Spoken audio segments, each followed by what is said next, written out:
Hello students, my name is Shayan Mitra.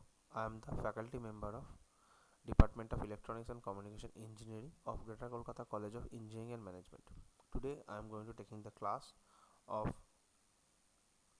signal system. I am the faculty member of Department of Electronics and Communication Engineering of Greater Kolkata College of Engineering and Management. Okay, uh, so this is the last lecture for Laplace transform. So the lecture number is 30 and the subject code is EC303. Okay, so let's begin with the lecture. Okay, so let's begin with the properties of lecture. The properties of the Laplace transform. First one is the linearity of the Laplace transform. So x1t, the Laplace transform of x1t is x1s with a region of convergence that will be denoted as R1, and the x2t as x2ts. So as we have already discussed, the linearity property is that a of x1 of t b x of x2 of t. So the Laplace transform will provide us with the same results with same constant coefficients. With ROC, the counting will be R1 subset of R2, close union of sub. Okay, so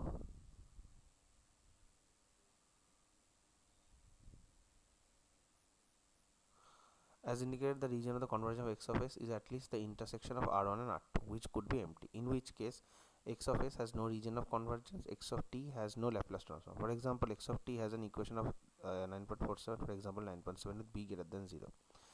The region of convergence for x of s is the intersection of the ROCs for the two terms in the sum. If b less than 0, there are no common points in R1 and R2. That is, the intersection is empty. Thus, x of t has no Laplace transform. The ROC can also be larger than the intersection. As a simple example for x1t and x2t, and a is equal to minus b in equation this, x of t is 0, 0, and thus x of s is 0. The ROC of x of s is then the entire S plane. The region of convergence associated with the linear combination of terms can always be constructed by using the properties of ROC we developed. Specifically, from the intersection of the ROCs for the individual terms, we can find the line or strip that is in the ROC of the linear combination. We then extend this to the right of region of S increasing, okay, and to the left of region of S decreasing to the nearest poles, which may be at infinity. Okay, okay, so let's go to the go through the few examples. In this example, we illustrate that fact that ROC for the Laplace transform of a linear combination of signals can sometimes extend beyond the intersection of ROCs for the individual terms considered. Okay, and x of t is equal to x1t minus x2t, where the Laplace transform of x1t and x2t are respectively x1s is equal to 1 by s1 and x2s 1 by s plus 1 into s plus 2. The pole 0 plot including ROCs for x1s and x2s is x1 by x plus 1 minus 1 by x plus 1 and s plus 2 is equal to s plus 1 by s plus 1 to s plus 2, which is equal to 1 by s plus 2. Thus, in the linear combination of x12 and x2t, the pole at x is equal to minus 1 is cancelled by a 0 at s is equal to minus 1. The pole 0 plot for x of s is equal to x1s minus x2s is shown in figure this. The intersection of the ROCs for x1s and x2s is real s greater than minus 1. However, since the ROCs is always bounded by the pole or infinity, for this example, the ROCs for x of s can be extended to the left to be bounded by the pole at s is equal to minus 2. As a result of the pole 0 cancellation at s is equal to minus 1. At imaginary, this is the x plane, this is the R2 region of convergence, this is the R region of convergence. Okay, so pole 0 plots are this at ROCs, for example this, and x1s and x2s, x1 minus x2s is the ROC for x1 and x2s includes the intersection of R1 and R2, which can then be extended to be bounded by the pole at s is equal to minus 2. Time shifting. If x of t the Laplace transform x of t is x of s with ROC is equal to r. X of t minus t0, Laplace transform e to the power minus st0 into x of s with ROC is equal to r. Shifting in the s domain, if x of t, Laplace transform of x of t is x of s with ROC is equal to r, then e to the power s0 t into xt, Laplace transform x of s minus s0 with ROC is equal to r plus real s. That is, the ROC associated with the x of s minus s0 is that of x of s shifted by the real s0. Thus, for any value of s that is in R, the value of s plus real s0 will be in R1. This illustrated in figure 9. Note that if x of s has a pole at or 0 at s is equal to a, then x of s minus 0 has a pole of 0 at s of s minus s0 is equal to a. It is equal to s is equal to a plus s0. An important special case of equation this when s is equal to j omega 0. When a signal x of t is used to modulate a periodic complex exponential e to the power j omega 0 t, in this case becomes e to the power j omega 0 t xt, Laplace transform x of s minus j omega 0 with r is equal to r.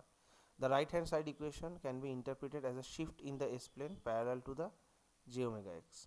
That is, if the Laplace transform of x of t has a pole of 0 at s is equal to a, then the Laplace transform of e to the power j omega 0 t x of t has a pole of 0 at s is equal to a plus j omega 0. Time scaling. If x of Laplace transform of x of t is x of s with ROC is equal to r, the s plane is this, and this is the effect on the ROC of shifting the s domain. The ROC of the x, by shifting we get this value. Okay. So then x of at, Laplace transform x of at is 1 by mod a x of s by a. It's very much similar to the Fourier transform. That is, for any value of s in R which is illustrated in there, the value of a by s will be in R1 as illustrated in this. For a positive value of a less than 1, note that for this value there is a compression in the size of ROC xs by a factor of a. Okay, the ROC is explained by a factor of a also implies that if a is negative, the ROC undergoes a reversal plus a scaling, in particular as depicted in this, and ROC will be this, involves these values. Okay, a reversal about j omega axis together with a change in size of the ROC by a factor of mod a, thus the time reversal of x of t results in a reversal of the ROC, that is this.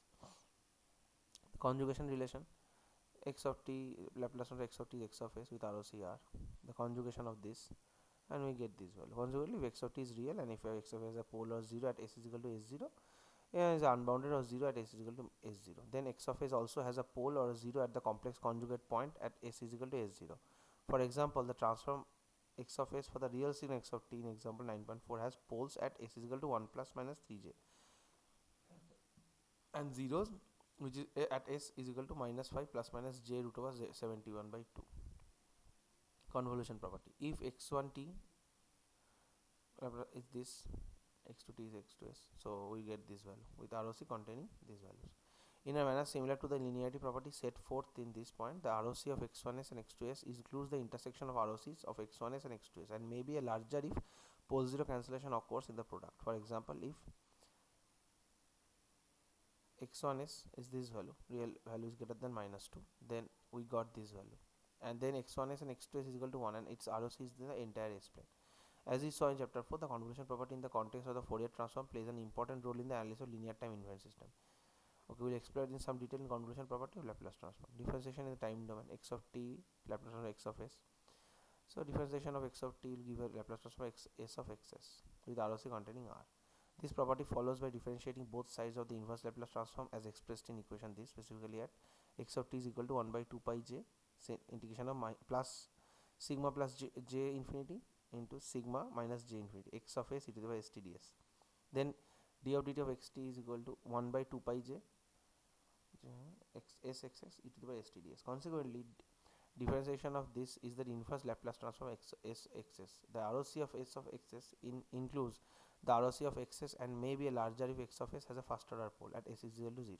That is cancelled by the multiplication by s. For example, if x of t is equal to ut, then x of s is equal to 1 by s with an ROC that is real greater than 0. The derivative of x of t is an impulse with an associated Laplace transform that is unity and ROC that is entire s plane.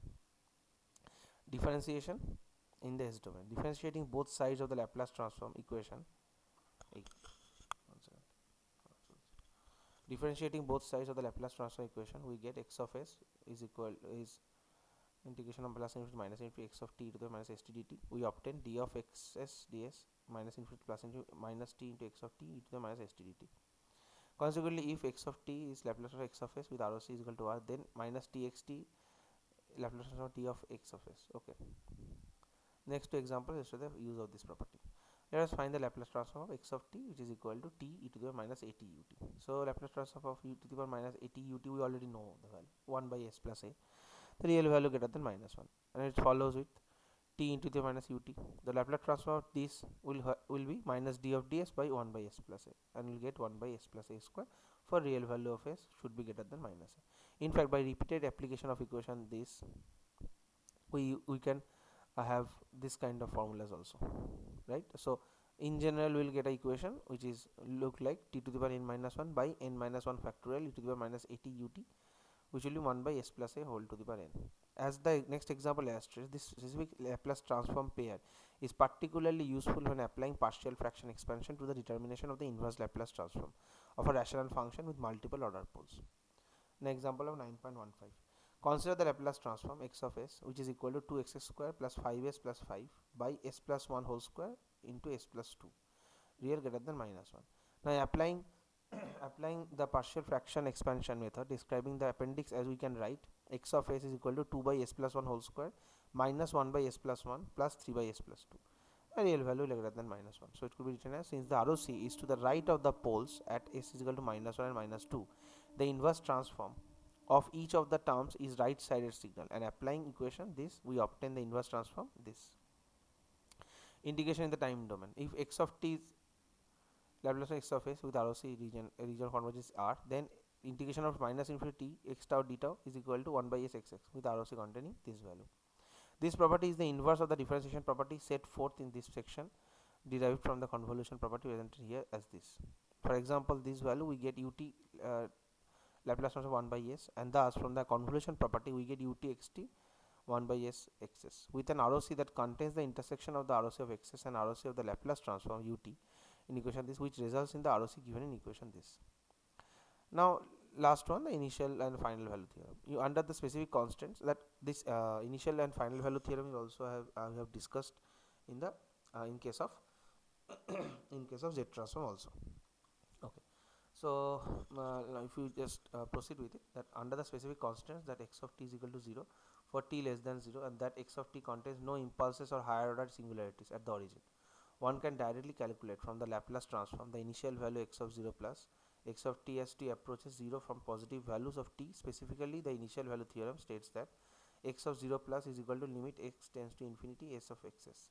Also, if x of t is 0 for t less than 0, and in addition x of t has a finite limit as t tends to infinite, then the final value theorem says that limit x L tends to infinity xt is equal to limit s tends to 0 s of xs. The derivation of this results is also in problem. We'll go through this problem also. So the initial and final value theorem can be useful in checking correctness of the Laplace transform calculation for a signal. For example, consider the signal x of t in example this. For equation this, we see that x of 0 2 also using this value. We find that limit x tends to infinity, limit x tends to infinity to this value, and go through that, we will get L2 as a result of 2.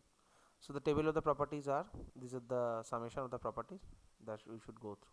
We have already discussed all this: linearity, time shifting, shifting in the S domain, time scaling, conjugation, convolution, differentiation in the time domain, okay, differentiation in the S domain, integration in the time domain, okay, initial final value theorem. So we will all go through that, and next we will go through few Laplace transform pairs that is very important for exam purpose. Okay, so these are time domain signal LT. The transform will be valued to 1 for region of convergence will be all over the S domain. Okay, so step signal, in case of step signal, the transform will be 1 by s, and region of convergence will be in the region which is greater than 0. Now in case of minus u minus t, the same transform will be resulted as 1 by s, and the region of convergence will be in the tends to 0 part, where the left sided region will be. Transform 4, t to the power n minus 1 by n minus 1 whole factorial is into ut, which is equal to 1 by s to the power n, is equal to real value of greater than 0. minus t to the power n minus 1 by n minus 1 factorial u minus t, which is equal to 1 by s to the power n, which is equal to real value less than 0. E to the power minus alpha t ut, which is equal to 1 by s plus a, is equal to real value greater than minus alpha. Minus e to the power minus alpha t u minus t, which is equal to 1 by s plus a, which is equal to real value less than minus a or alpha, jai ho.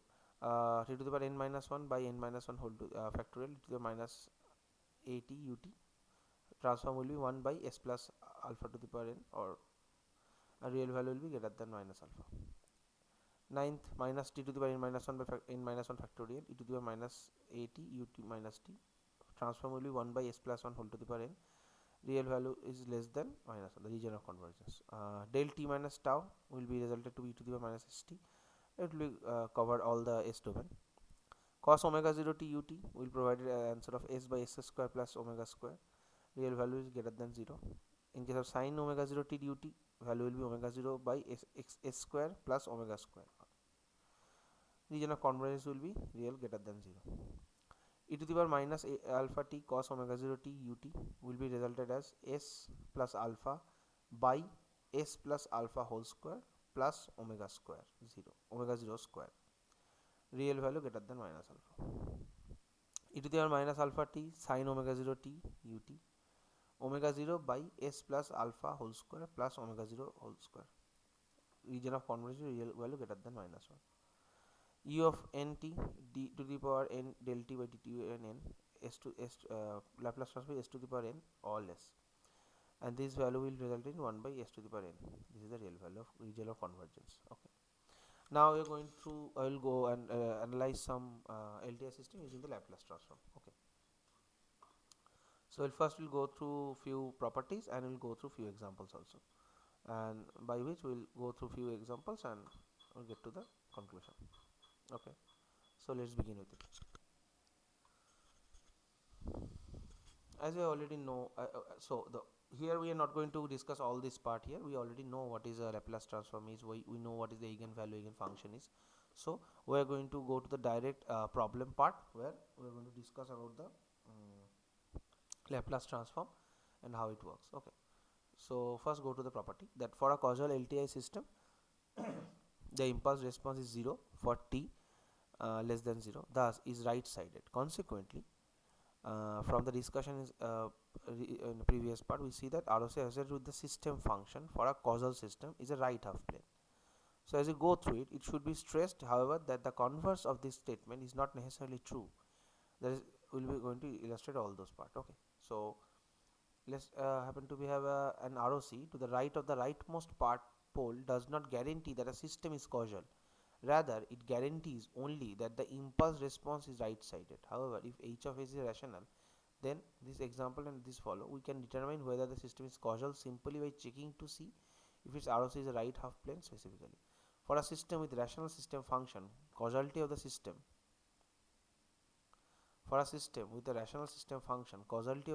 is equivalent to the ROC being the right half plane to the right of the rightmost pole.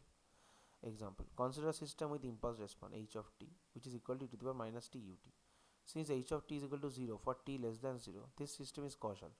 Also, the system function can be obtained from this example h of s which is equal to 1 by s plus 1, real value greater than minus 1. In this case, the system function is rational and the ROC is to the right of the rightmost pole, consistent with our statement that causality for the system with rational system function is equivalent to the ROC being to the right of the rightmost pole. Consider a system with impulse response h of t which is equal to e to the power minus mod t. Since h of t mod not equal to 0 for t less than 0, this system is not causal. Also from example this, the system function is h of s minus t by s square minus 1. Thus h of s is rational and has an ROC that is not to the right of the rightmost pole, consistent with the fact that the system is not causal. Consider the system function h of s which is equal to e to the power s by s plus 1. For this system, the ROC is to the right of the rightmost pole. Therefore, the impulse response must be right side. To determine the impulse response, we first use the result. We use the result of the right in this section. The system function. One second. I think we have done something. Okay, yes. Of example this, and we get we have already go through all this part. Okay, so e to the power minus ut 1 by s plus 1. Next, from the time shifting property of section this, the factor e to the power s can be accounted for by a shift in the time function this, and this value will be transformed to the power s by s plus 1, so that the impulse response associated with the system is this. So which is non-zero for minus 1 less than greater than t below. Hence the system is not causal. This example serves as a reminder that causality implies that the ROC is to the right of the rightmost pole, but the converse is not in general true unless the system function is rational. Okay. In an exactly analogous manner, we can deal with the concept of anti-causality. A system is anti-causal if its impulse response h t is equal to 0 for t greater than 0. Since the case of h of t would be left sided, we know that from section this, the also the system function h of s would have to be left half plane. Again, in general, the converse is true. That is, if ROC of h of s is left half plane, all we know that h of t is left sided. However, if h of s is rational, then having an ROC to the left of the leftmost pole is equivalent to the system being anti-causal. So if you are talking about the stability, the LTI system is stable if and only if the ROC of its system function h of s includes the entire j omega axis. Now let us consider an LTI system with the system function s minus 1 by s plus 1 s plus 2 by s plus 1 s plus 2. So since the ROC has not been specified, we know from our discussion that there are several different ROCs and generally several different systems, impulses, responses that can be associated with the algebraic expression of this. Okay. So if however we have information about the causality and stability of the system, the appropriate ROC can be identified. For example, if the system is known to be causal, the ROC will be that indicated with impulse response this.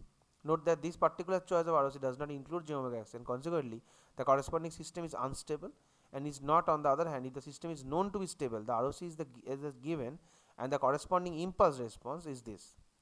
And according to the impulse response, if we go through this, we can understand these are the region of convergence of this to S plane. Okay. By merging all this part. Possible ROCs for the system function with poles s is equal minus and s is equal 2 and 0 s is equal 1. Causal unstable system, non-causal stable system. These are the representation of anti-causal unstable system, and this is for the causal system. Okay. Okay. So these are the properties of. Okay. These are the properties of example. So we go through these two examples. Consider again the causal system here. The impulse response of this is absolutely integrable, and thus the system is stable. Consistent with this, we see that pole of h of s is at s is equal to minus 1, which is in the left half of the S plane. In contrast, the causal system with the impulse response h of t is equal to e to the power 2t ut is unstable. Since h of t is absolutely integrable, also in this case h of s is equal to 1 by s minus 2 and real greater than 2. So the system has a pole at s is equal to 2 in the right half of the S plane.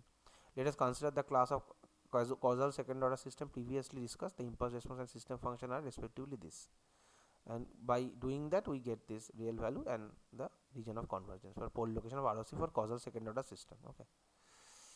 Okay. So by which we will conclude our Laplace transform lecture. And the next lecture we are going to introduce sampling, how is sampling happen, and what is the significance of using sampling. Okay. So we will conclude here. We will conclude with all the properties we have discussed. So at the conclusion, we have to understand that the in continuous time signal using Laplace transform is a very important and significant thing. All the properties that we have discussed, causality, linearity, and stability, are the most important part in case of Laplace transform, where we will use different kind of process such as Bode parts and that to understand the pole and zeros of the signal. Okay. And okay. So here, okay, so we will conclude our. Okay. So in the next lecture we're going to discuss about the sampling. Okay. So thank you.